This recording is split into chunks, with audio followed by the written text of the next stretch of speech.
The Chocolate Touch, Chapter 1. Most of the time, John Midas was a very nice boy. Every now and then, of course, he broke a rule, such as a rule against pretending to be a tiger when his sister Mary was supposed to be getting to sleep. Generally speaking, however, he behaved very well. He should have behaved better. He lived in a comfortable house surrounded by a green lawn and wide spreading shade trees that were suitable for climbing. His mother was gentle as well as practical. His father, when he did have to hurry, when he didn't have to hurry to town, spent hours telling John interesting things about baseball, beetles, birds, nests, boats, brigands, and butterflies. John went to school and he liked it. His teacher, Miss Plimsoll, was fairly easy to get along with as long as he did careful work. He had received a new shiny golden trumpet and music lessons as a going to school present. Miss Quaver, the music teacher, had soon agreed to let him play small parts, a few notes at a time, with the school orchestra. Oops.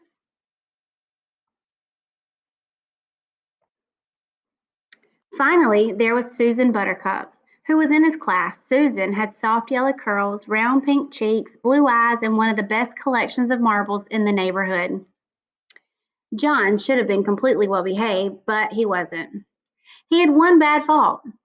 He was a pig about candy. Boiled candy, cotton candy, licorice of all sorts, old-fashioned toffee, candied orange and lemon slices, Cracker Jacks, jelly beans, fudge, blackcurrant lozenges for ticklish throats, nougat, Marin's glacés, acid drops, peppermint sticks, lollipops, marshmallows, and above all, chocolates. He devoured them all.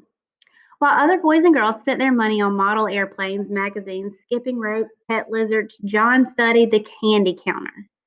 All of his money went on candy, and all of his candy went to himself. He never shared it. John Midas was candy mad. At lunch on one Saturday, Mrs. Midas noticed a couple of little red spots on the end of John's nose. Look, she said to Mr. Midas, John has spots. Mr. Midas leaned forward to look at them. He gravely shook his head.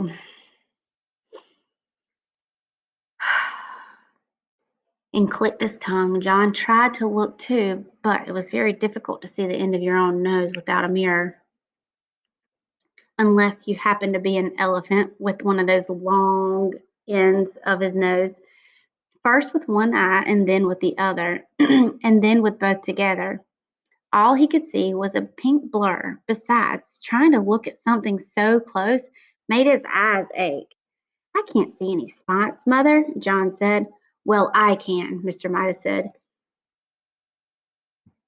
Just because you don't see a thing doesn't always mean it isn't there. Try feeling the end of your nose with your finger.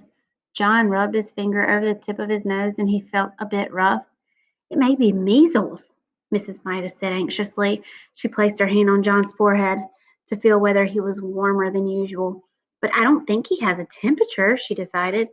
I suspect John has been eating too much candy again, Mr. Midas said. Have you been eating candy this morning, John? Some, John admitted. What? Mr. Midas said. John replied, well, I had a few cream delights. Susan gave them to me. Anything else? Mr. Midas asked. Maybe a little toffee crunch, John said. And what else? Mr. Midas asked, beginning to look cross. John's ears grew red and he knew he wasn't supposed to eat candy before meals. Oh, hardly anything else. John's ears. John, Mr. Midas said, and his son recognized the tone. It meant that John had to tell everything. It turned out that John had been around to see most of his friends and had managed to get candy from nearly all of them. The list he recited was a long one. No wonder you have spots, Mr. Midas commented at last. I think we better get John to see Dr. Cranium, he said, Mrs. Midas.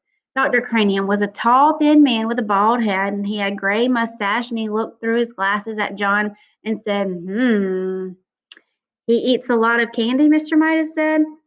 He hasn't been eating his meals properly, Mrs. Midas said. That's just what I thought, Dr. Cranium said. I can tell by the look at him that he eats too much candy. The doctor shone a little electric light into John's right ear, and then he shone it into John's left ear, and he shone it into John's nose, and, and told John to open wide. Ah! Then he shone the light into John's mouth. Much too candy. Gracious me, he seems to be full of candy. He told John to sit down and relax, and then he picked up a small rubber-headed hammer and gave John a light tap on the right knee, just below the joint. John's foot gave a weak kick. John giggled. It's nothing to laugh about, Mr. Midas said. No, John, the doctor reproved him. A healthy little boy who didn't eat too much candy would have kicked much harder than that. I'm sorry, John said politely, but I can kick hard if you want me to.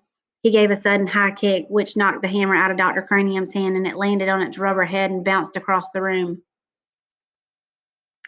John! Exclaimed Mrs. Midas. I'm so sorry, Dr. Cranium, John. Tell the doctor you're sorry for kicking his hammer. I'm sorry I kicked your hammer, John said. I would recommend less candy, Dr. Cranium told Mr. and Mrs. Midas. An upset stomach can lead to all sorts of complications. On the way home, Mrs. Midas tried to explain to John what she thought the doctor meant by complications. You see, she said, if you put too much of one kind of food in your stomach and not enough of other kinds, it's bad for your whole body because different parts of your body need different kinds of foods. Do you understand? I think so, John said. You have been eating so much sweet stuff, Mr. Midas added, that there isn't room for eggs and meat and milk and bread and spinach and apples and fish and bananas and all the other things you're supposed to have to make you grow big and strong. I like bananas, John said, especially in thin slices covered with chocolate. They're called banana surprises. Mr. Midas looked at Mrs. Midas, and Mrs. Midas looked at Mr. Midas. They both shrugged their shoulders. Sometimes it was hard to make John understand things. At home, while Mrs. Midas was busy in the kitchen, Mr. Midas continued to reason with John. You mean you'd rather eat candy than anything else, and chocolate rather than any other kind of candy? Mr. Midas asked. Yes, John assured him. Oh, yes. Don't you think there's such a thing as enough? Mr. Midas persisted. Don't you think that things are best in their places? I mean, don't you think that there's like a time for spaghetti and a time for roast beef and even a time for pickled herring and garlic toast, as well as a time for chocolate? Or would you rather just have chocolate all the time? Chocolate all the time, John replied emphatically. Chocolate's best, that's all. Other things are just food, but chocolate's chocolate. Chocolate. I think I understand, Mr. Midas broke in sharply. Very well. He took a deep breath and went on. John, he said, if you can't understand what sort of diet is really best for you, you can't you at least get it into your head that you make your mother very unhappy when you eat so much candy that you can't eat anything else? The conversation always seems to get around to the effect of John's candy eating on John's mother. John couldn't see how it could possibly do her any harm if he ate candy. He sat silent for a moment. Then he said, May I go out and play, please, Daddy? Well, that was the end of chapter 1, and now we know that John Midas is a glorified chocolate eating fanatic. Um, I want you to think about what we've read and think about the story where we are at this point. Can anyone make a connection to this student? I know that I've probably told y'all a million times that Mr. Aaron loves candy. And when I say loves candy, I mean like he literally loves candy. I tell y'all all the time that when we go to the grocery store, that the first thing, or at least one of the main things that we always come home with, is a lot of candy. So, if anyone can make a connection to this story, I would love to hear it.